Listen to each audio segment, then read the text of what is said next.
Hi guys, welcome back to the channel. This is going to be the first installment of Danny Gives Advice. I'm going to be reading it off of my phone. So we're going to get to it, shall we? Okay, the first one's from, well, I'm not going to say their name because I don't know if they want me to say their name. But it says, Dear Danny, I love your new channel and I hope you don't stop making videos on your new channel. I finally decided to take the leap and email you about my situation. I have a best friend who I do everything together with. We used to always go to high-end places looking for rich guys to take care of us.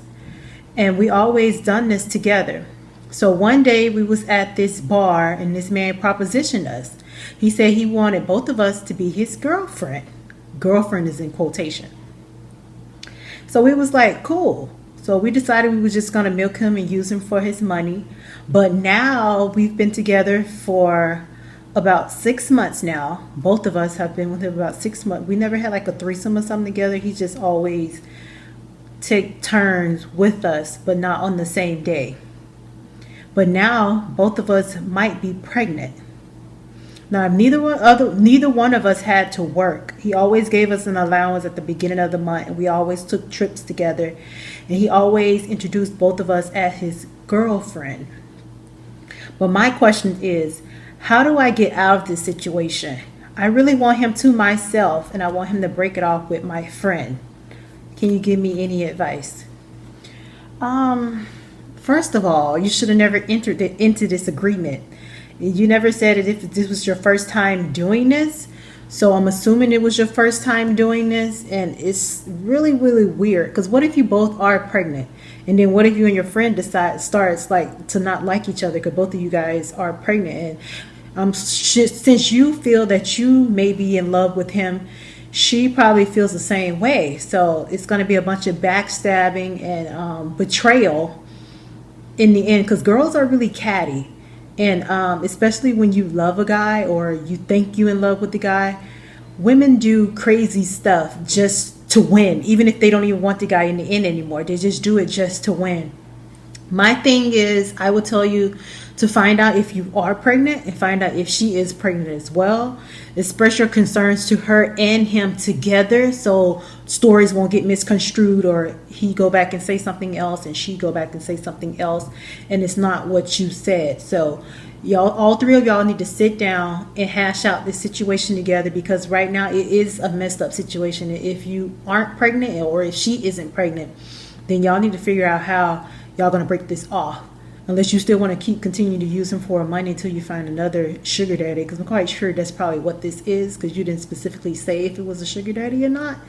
So that's what I think. I think you should both just figure it out. And figure out what you want to do yourself before you go to them. So you can already have your plan in order. Because you don't want to go to them unprepared and they catch you off guard and you don't know what to do or what to say. Oh, guys, here's another one. This is from a college student. It says, Dear Danny, I'm in love. I'm in college and I'm dating a football player who is constantly cheating on me. And when I break it off, he always lures me back in. I'm in love with the idea of being a wag. In case you didn't know, wags mean wives and girlfriends of athletes. She didn't put that in there, but I'm just putting this disclaimer in here. I love the idea of women being envious of me because I'm dating a top player. My question is, how can I make him respect me more and not cheat? First of all, since you threw in wags, you guys can buy my ebook off Amazon Kindle, Football Wags, Wives and Girlfriends. It's only 99 cents. Or if you have Kindle Unlimited, you can read it for free. And make sure you leave me a review. That cute little plug. Okay, so first off, he's not going to respect you more. Because you keep taking him back. Every time he cheats and you take him back, he's not going to respect you because he already know you're going to come back and you'll put up with anything. My thing is, since you say you love being a wag, you love the idea of people being envious of you. Do you think they're envious of you? Because basically it sounds like he's just treating you like shit. And you constantly just keep taking him back. And then I think you probably just with him since you say he's a top player. You're just with him because you think he's going to go to the NFL and you're going to reap all the benefits. But I can tell you this. I had a I'm not going to say friend, a former associate, who thought the same thing. Every time her man would cheat on her in college, she would always take him back, always take him back. And I told her one day, I say, just because you keep taking him back, he's not going to marry you. And he ended up marrying somebody else, and she lost her mind. Like, literally, she's just snapped. And that's what, because when you show a man that you're going to put up with anything, they're just going to use you until they find somebody that they really, really like, and that's not going to put up with their shit and just going to call them out on it. Most men, they like that. They don't like pushovers, because if they think they can get away with anything, that's exactly what they're going to do until they find a girl that's not going to put up with their bullshit. So my thing is, if you really like him like you say you do, I think you just infatuated with him because you think he's going to the NFL, so you say he's a top player. But if you really think you like him like that, you need to sit down and have a serious conversation, and don't go back until he actually change. And that's if you decide to go back. But that's my thing, because if you don't do that, he's going to continue to do what he wants to do, and you're just going to continue to take him back, and it's just going to continue to cycle. Hey, this next question is from a high schooler. I'm going to read it out for you guys. Hey, Danny, I'm in high school, and I always make straight A's, but last semester I got a B. And I can't really seem to be focused on any assignments in any subjects. I'm a senior and I'm on track to become the valedictorian, but that B might kill my chances. I have to make valedictorian in order to be able to afford college. What can I do to focus more, and what can I do to help my grades? What I did in college and what I did in high school, because I was really busy, I was in so much stuff, I had an organization chart. Like, I wrote like Monday through Friday, well, Saturday and Sunday I didn't really do anything, but Monday through Friday I had a different day of what assignment that I was going to do that day and what I was going to study on. I also studied, like when I played sports, I also studied on the bus, like before the games, and after the games it was dark. So what I did for memorization, to remember everything, I like wrote stuff on flashcards, and I wrote the answers on the back, just in case. Like, it's easier that way, because like you can write, say like you write like a word and you write the definition. Like when you see those words, you'll just remember it, like when you flip the card over or before you flip the card over. Or you can do the definition and you try to figure out the word. But my big thing was flashcards. That really, really helped me. Also too, you can take them anywhere. Like if you're on lunch, you could study in lunch.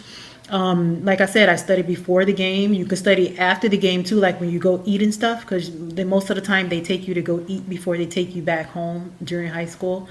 You could study on the weekend. You could study while you're laying down in the bed, because nobody want to put the big book in the bed. And also for the scholarship thing, I just think maybe if you just focus more on just like completing all the work, all your assignments on time and stuff, I think you'll be okay. And there's different websites and stuff you can get scholarships off of. And you can go to the actual library. They have different scholarship books and stuff for different terms.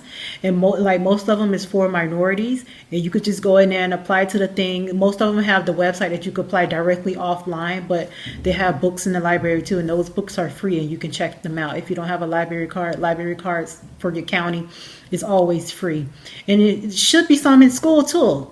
Everybody gets to like check out books for free in school.